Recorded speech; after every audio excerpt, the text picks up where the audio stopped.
வணக்கம். மாநில செய்திகள் வாசிப்பவர் வடிவழகி கபிலன்.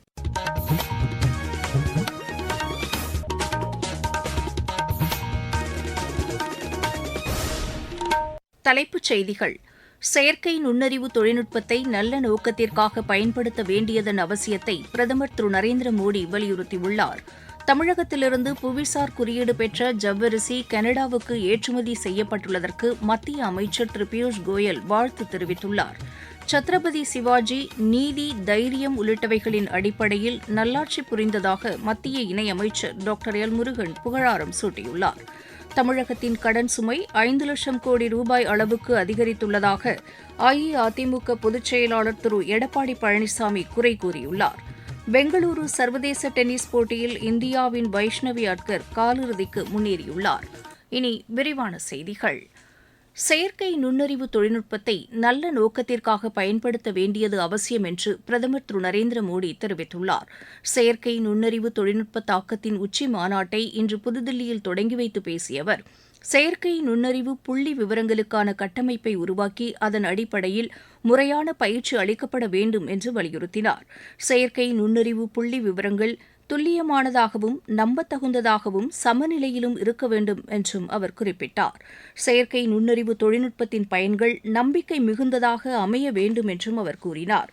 உலகளாவிய நம்பத்தகுந்த தகவல் கட்டமைப்பை வெளிப்படைத்தன்மையுடன் உருவாக்க வேண்டியதன் அவசியத்தையும் பிரதமர் வலியுறுத்தினார். செயற்கை நுண்ணறிவு தொழில்நுட்பத்தை பாதுகாப்பான முறையில் பயன்படுத்துவதற்கு வெளிப்படையான விதிமுறைகள் வகுக்கப்பட வேண்டும் என்றும் அவர் தெரிவித்தார். இதனால் இத்தொழில்நுட்பத்தை பயன்படுத்தும் இணையதளங்களை நெறிப்படுத்த முடியும் என்றும் அவர் ஆலோசனை தெரிவித்தார். பாதுகாப்புக்கான விதிமுறைகள் தெளிவாகவும் உடனுக்குடன் சரிபார்க்கும் வகையிலும் அமைதல் வேண்டும் என்றும் அவர் குறிப்பிட்டார். அன்றாட நடைமுறைகளில் வெளிப்படைத்தன்மையை கொண்டு வருவதற்கு இவை உதவும் என்றும் திரு நரேந்திர மோடி கூறினார். தமிழகத்திலிருந்து கனடாவுக்கு வேளாண் மற்றும் உணவு பதப்படுத்துதல் ஏற்றுமதி மேம்பாட்டுக் கழகம் சார்பில் ஜவ்வரிசி ஏற்றுமதி செய்யப்பட்டுள்ளதற்கு மத்திய வர்த்தகத்துறை அமைச்சர் திரு பியூஷ் கோயல் வாழ்த்து தெரிவித்துள்ளார். இது தொடர்பாக சமூக வலைதளத்தில் அவர் வெளியிட்டுள்ள பதிவில், சேலத்தைச் சேர்ந்த புவிசார் குறியீடு பெற்ற இந்த ஜவ்வரிசி ஏற்றுமதி செய்யப்பட்டுள்ளதன் மூலம் விவசாயிகளும் மலைவாழ் மக்களும் பயன்பெறுவார்கள் என்று கூறியுள்ளார். உலகளாவிய வேளாண் சந்தையில் ஜவ்வரிசி விற்பனை செய்யப்படுவதன் மூலம் விவசாயிகளுக்கு கூடுதல் வருவாய் கிடைக்கும் என்றும் அவர் தெரிவித்துள்ளார். புவிசார் குறியீடு பெற்ற உணவுப் பொருட்கள் ஏற்றுமதி செய்யப்படுவதன் மூலம் உலக சந்தையில் நமது உணவுப் பொருட்கள் பிரபலமடையும் என்றும் திரு பியூஷ் கோயல் கூறியுள்ளார். சத்ரபதி சிவாஜியின் பிறந்த தினம் இன்று கொண்டாடப்படுவதையொட்டி மரியாதை செலுத்துவதாக தகவல் ஒலிபரப்புத்துறை இணையமைச்சர் டாக்டர் எல் முருகன் தெரிவித்துள்ளார். இது தொடர்பாக சமூக வலைதளத்தில் அவர் வெளியிட்டுள்ள பதிவில், நீதி, தைரியம் உள்ளிட்டவைகளின் அடிப்படையில் சத்ரபதி சிவாஜி நல்லாட்சி புரிந்ததாக புகழாரம் சூட்டியுள்ளார். சத்ரபதி சிவாஜியின் கொள்கைகள் நாட்டின் வளர்ச்சிக்காக சேவை செய்ய ஊக்கமளிப்பதாக டாக்டர் எல் முருகன் தெரிவித்துள்ளார். தமிழகத்தில் ஜல்ஜீவன் திட்டம் சிறப்பாக செயல்படுத்தப்பட்டு வருவதாக மாநில நகராட்சி நிர்வாகத்துறை அமைச்சர் திரு கே என் நேரு தெரிவித்துள்ளார். சட்டப்பேரவையில் இன்று கேள்வி நேரத்தின்போது இதனை தெரிவித்த அமைச்சர், நகராட்சி நிர்வாகத்துறையின் மூலம் செயல்படுத்தப்பட்டு வரும் பல திட்டங்களையும் குறிப்பிட்டார். தஞ்சை மாவட்டம் ஐயம்பேட்டை மற்றும் திருவையாற்றில் புறவழிச்சாலை அமைக்கும் பணி முடிவடைந்தவுடன் புதிய பேருந்து நிலையம் அமைக்கப்படும் என்றும் அவர் தெரிவித்தார். வாணியம்பாடி ஆலங்காயம் ஒருவழிச்சாலையை இருவழிச்சாலையாக மாற்றியமைக்கும் பணி வனத்துறை அனுமதி பெற்ற பின் நிறைவேற்றப்படும் என்றும் திரு கே என் நேரு தெரிவித்தார். சென்னையை அடுத்த பல்லாவரத்தில் மறைமலை அடிகள் வாழ்ந்த இல்லத்தை பராமரிக்க நடவடிக்கை எடுக்கப்படும் என்று மாநில செய்தித்துறை அமைச்சர் திரு சாமிநாதன் தெரிவித்துள்ளார். சட்டப்பேரவையில் இன்று இதனை தெரிவித்த அமைச்சர், தமிழகத்தில் கடந்த 5 ஆண்டுகளில் 124 நினைவுச் சின்னங்கள் மற்றும் மணிமண்டபங்கள் அமைக்கப்பட்டுள்ளதாகவும் கூறினார். தமிழக அரசு நிதி மேலாண்மையை சிறப்பாக கையாண்டு வருவதாக நிதியமைச்சர் திரு தங்கம் தென்னரசு கூறியுள்ளார். சட்டப்பேரவையில் இதை தெரிவித்த அமைச்சர், கடந்த அஇஅதிமுக ஆட்சியில் வாங்கிய கடனுக்கு வட்டி கட்டியதால்தான் கடன் சுமை அதிகரித்ததாக கூறினார். தமிழக அரசு ஊழியர்களுக்கு பழைய ஓய்வூதிய திட்டத்தை கொண்டு வருவோம் என்று திமுக அளித்த வாக்குறுதியை நிறைவேற்றவில்லை என்று எதிர்க்கட்சித் தலைவர் திரு எடப்பாடி பழனிசாமி தெரிவித்துள்ளார். பேரவையில் இதற்கு பதிலளித்த அமைச்சர் திரு ஏவ வேலு, மாநில அரசு கொண்டு வந்த உறுதியளிக்கப்பட்ட ஓய்வூதிய திட்டத்தை அரசு ஊழியர் சங்கங்கள் வரவேற்றுள்ளதாக கூறினார். அரசு ஊழியர்கள் ஏற்றுக்கொள்ளும் அளவுக்கு இந்த திட்டத்தை மாநில அரசு கொண்டு வந்திருப்பதாகவும் திரு ஏவ வேலு தெரிவித்தார். தாம்பரம் வட்டார மருத்துவமனை மாவட்ட அரசு தலைமை மருத்துவமனையாக தரம் உயர்த்தப்பட்டதால் நாள்தோறும் 2500 புறநோயாளிகள் சிகிச்சை பெற்று வருவதாக மாநில மக்கள் நல்வாழ்வுத்துறை அமைச்சர் திரு மா சுப்பிரமணியன் தெரிவித்துள்ளார்.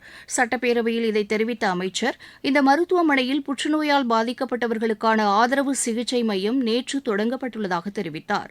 குறுகிய காலத்தில் இந்த மருத்துவமனையில் 145 கோடி ரூபாய் செலவில் பல திட்டங்கள் செயல்படுத்தப்பட்டுள்ளதாகவும் அவர் கூறினார். இந்த மருத்துவமனையில் MRI ஸ்கேன் அமைத்து தர நடவடிக்கை எடுக்கப்படும் என்றும் அவர் தெரிவித்தார். தாம்பரம் அரசு மருத்துவமனையில் அனைத்து பணியிடங்களும் நிரப்பப்பட்டுள்ளதாகவும் மருத்துவர்கள் மற்றும் செவிலியர் காலி பணியிடங்கள் எதுவும் இல்லை என்றும் திரு மா சுப்பிரமணியன் தெரிவித்தார். நீங்கள் கேட்டுக்கொண்டிருப்பது மாநில செய்தி அறிக்கை. மக்கள் போற்றும் மத்திய பட்ஜெட். தமிழகத்தின் ரயில் மேம்பாட்டு திட்டங்களுக்கு 7611 கோடி ரூபாய் நிதி ஒதுக்கீடு. சென்னையிலிருந்து ஹைதராபாத் மற்றும் பெங்களூருவுக்கு புல்லட் ரயில் வழித்தடம்.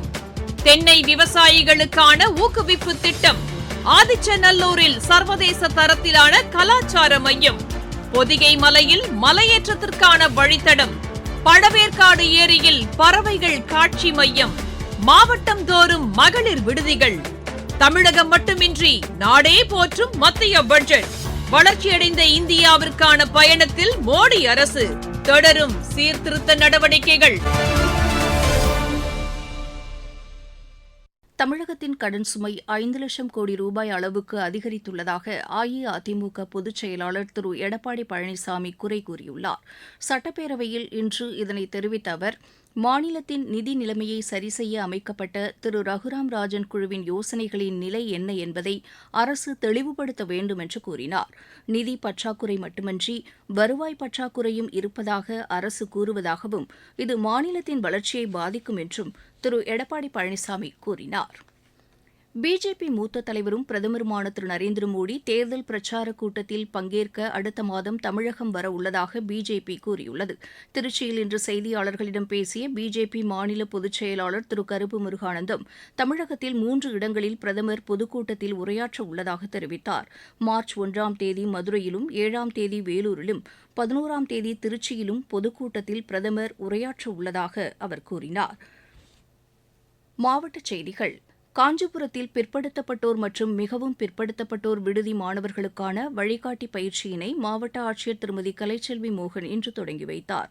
திருவாரூர் மாவட்டத்தில் வாக்குச்சாவடி மண்டல அலுவலர்களுக்கான பயிற்சி முகாம் ஆட்சியர் திரு மோகனச்சந்திரன் தலைமையில் நடைபெற்றது.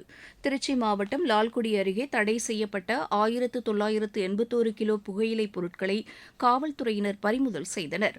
ராணிப்பேட்டை மாவட்டம் லாலப்பேட்டை பகுதியில் ஆந்திராவுக்கு கடத்தப்படவிருந்த 12 டன் ரேஷன் அரிசியை பறிமுதல் செய்த காவல்துறையினர் இது தொடர்பாக 3 பேரை கைது செய்தனர்.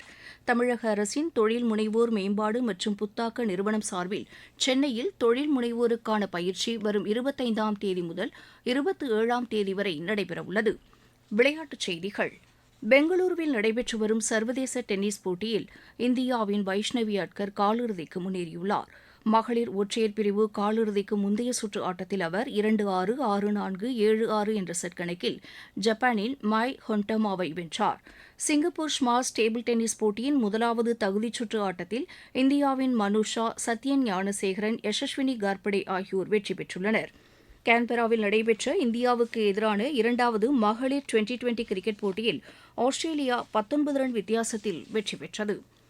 ISL கால்பந்து போட்டியில் இன்று நடைபெறவுள்ள ஆட்டத்தில் சென்னை மும்பை அணியை எதிர்கொள்கிறது. மும்பையில் இப்போட்டி இரவு மணி 7:30க்கு தொடங்குகிறது. மீண்டும் தலைப்புச் செய்திகள். செயற்கை நுண்ணறிவு தொழில்நுட்பத்தை நல்ல நோக்கத்திற்காக பயன்படுத்த வேண்டியதன் அவசியத்தை பிரதமர் திரு நரேந்திர மோடி வலியுறுத்தியுள்ளார். தமிழகத்திலிருந்து புவிசார் குறியீடு பெற்ற ஜவ்வரிசி கனடாவுக்கு ஏற்றுமதி செய்யப்பட்டுள்ளதற்கு மத்திய அமைச்சர் திரு பியூஷ் கோயல் வாழ்த்து தெரிவித்துள்ளார். சத்ரபதி சிவாஜி நீதி, தைரியம் உள்ளிட்டவைகளின் அடிப்படையில் நல்லாட்சி புரிந்ததாக மத்திய இணையமைச்சர் டாக்டர் எல் முருகன் புகழாரம் சூட்டியுள்ளார். தமிழகத்தின் கடன் சுமை 5 லட்சம் கோடி ரூபாய் அளவுக்கு அதிகரித்துள்ளதாக அஇஅதிமுக பொதுச் செயலாளர் திரு எடப்பாடி பழனிசாமி குறை கூறியுள்ளார். பெங்களூரு சர்வதேச மகளிர் டென்னிஸ் போட்டியில் இந்தியாவின் வைஷ்ணவி அட்கர் காலிறுதிக்கு முன்னேறியுள்ளார். இத்துடன் இந்த செய்தி அறிக்கை நிறைவு பெற்றது.